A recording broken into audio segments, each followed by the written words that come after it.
조갑제TV 시청자 여러분 안녕하십니까. 2020년 4월 1일 4.15 총선까지 2주 남았습니다.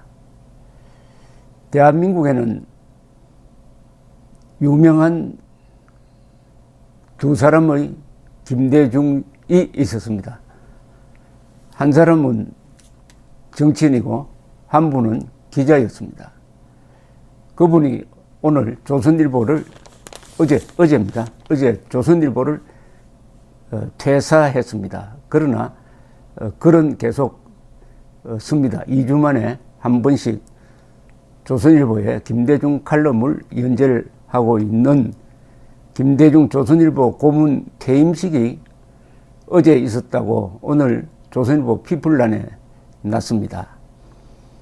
김대중 고문은 1965년 입사를 해서 55년 동안 신문기자 외길을 걸었습니다. 그리고 조선일보에서만 근무를 했습니다. 이분이 재직하는 기간 대통령이 10명이 지나갔습니다. 이분이 퇴임하면서 인사를 했는데 이 말이 아주 인상적이네요. 아직도 200자 원고지에 그것도 가로가 아닌 세로로 글을 쓰는 낡은 기자는 이제 물러갑니다. 기자로 살아서 행복했습니다. 아부 안 하고 돈 안 밝히고 살아서 좋았습니다. 55년 동안 감사했습니다.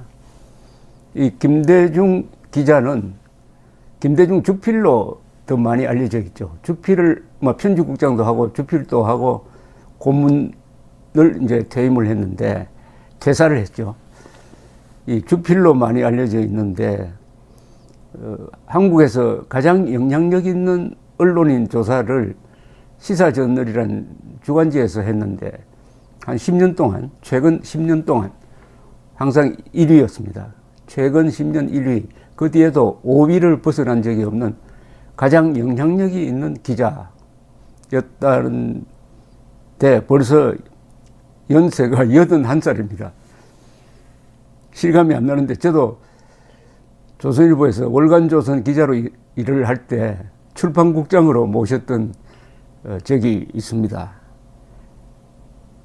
서울고등학교 그리고 서울법대를 나와서 1965년 6월 조선일보 수석기자 8기로 입사를 해가지고 그동안에 외신부, 사회부, 정치부 기자, 주미 특파원, 외신부장, 사회부장, 정치부장, 출판국장, 편집국장, 주필,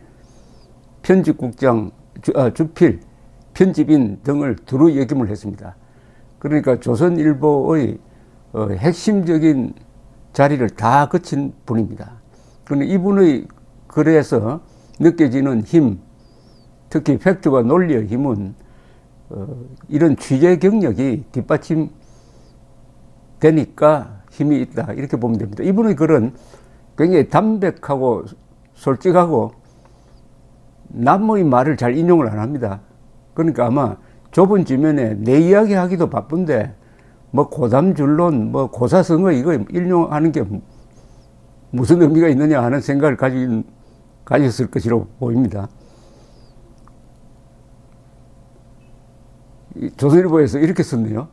김고문이 신문기자 55년을 보내는 동안 박정희 대통령부터 문재인 대통령까지 10명의 대통령을 겪었고 1인당 GDP 100달러의 세계 최빈국은 세계 12위 경제대국이 되었다. 한국 현대사의 격동기에 바로 가장 가까운 곳에서 관찰을 하고 글을 썼다. 어떻게 보면 역사를 기록하고 역사를 만들어간 분이라고 생각이 듭니다. 고별사에서 후배들에게 기자 정신과 글쓰기를 강조를 했습니다. 그는 통신사 기사를 인쇄한 종이의 이면입니다. 뒷면을 원고지로 쓰고 나발자를 한 자씩 뽑아 조판하던 시대에 조선일보에 들어왔지만 지금의 신문 환경은 천지개벽이라도 한 듯 달라졌다. 이 엄청난 변화의 물결 속에서도 기자 정신과 글쓰기의 중요성은 전혀 변하지 않았다라고 강조를 했습니다.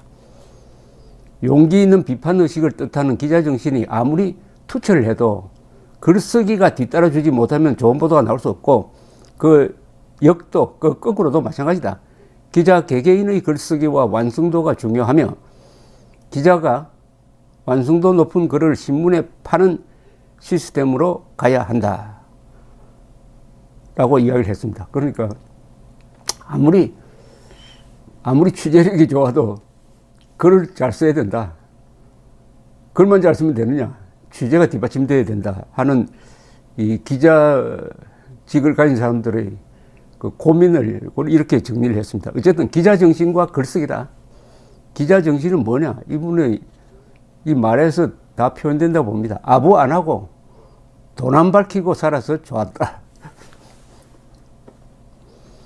시사저널이 우리 사회 지도층 인사들 상대로 영향력 있는 사람들 조사를, 각 분야에 영향력 있는 사람들 조사해서 발표를 하는데 1994년부터 2004년까지 1위를 계속 했는데 1995년만 빼고 그 이후로 작년까지도 5위 밖으로 나간 적이 없습니다. 이 양상훈 주필은 송별사에서 이런 이야기를 했네요. 한 분야에서 독보적인 일가를 이룬 사람을 전설이라 부른다. 한국 언론계에 전설이 있다면 김대중 고문은 빼놓을 수 없는 존재다. 함께했던 그 긴 세월 저희 후배들한테는 큰 영광이었다. 김 고문의 글을 읽으며 기자는 이렇게 글을 쓴다는 것을 배웠다. 이렇게 이야기를 했습니다. 퇴임식에서 방상훈 사장이 김 고문에게 전달한 공로편은 55년 기자 김대중을 기억하며인데 1984년 11월 30일에 조선일보 오면에 썼던 칼럼을 동판으로 제작을 했다고 하는데 그 칼럼의 제목이 거리의 편집자들입니다. 거리의 편집자. 일당 기사와 빨간 줄의 의미라는 부제가 붙은 이 칼럼은 제5공화국 때 언론의 자유가 제약받던 시절에 쓴 글입니다. 아마 신문 가판을 파는 분들이 빨간 이 볼펜으로, 사인펜으로 어떤 제목을 이렇게 선을 그어가지고 그걸 가지고 가판에서 신문을 팔던 시대가 있었습니다. 그러니까 언론 자유의 제약으로 신문사의 편집자가 중요한 기사를 크게 다루지 않고 작게 다루면은 가판 내 신문 파는 사람이 거기에다가 빨간 동그라미를 쳐가지고 이게 진짜 기사다라고 하던 시절의 칼럼이었습니다. 거리의 편집자들. 신문사의 편집자들이 아니라 거리의 편집자들. 1980년대 민주화 운동이 아주 열기를 더하고 있었던 84년의 칼럼을 동판으로 만들어서 드렸다고 합니다.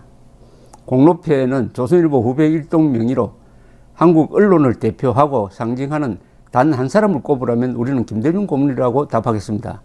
김 고문은 모두가 알지만 말하지 못하는 것을 말했고 사람들이 미처 보지 못하는 것을 보고 지적했습니다. 그의 직필이 시대와 나라를 움직였습니다. 지난 55년 동안 김 고문은 한결같이 조선일보 기자였습니다. 한 시대의 전설과 함께 했음을 영광으로 여기며 라고 새겼다고 합니다. 직필이라는 표현을 썼는데 이게 김대중 고문에 가장 어울리는, 김대중 고문의 글에 가장 어울리는 말이라고 생각합니다. 직필. 제가 월간조선 대표로 있을 때 이분이 쓴 논설을 모아가지고 책을 냈는데 그 책 제목도 김대중의 직필이었습니다. 직필. 곧을 직자죠. 직필 반대말이 곡필입니다. 곡필.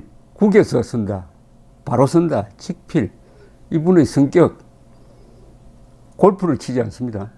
그리고 앞에 소개했지만 마지막까지 워드 프로세서를 쓰지 않고 볼펜으로 세로로 글을 썼던 분이고 이분은 한글 전용에 반대했던 분이고 그래하여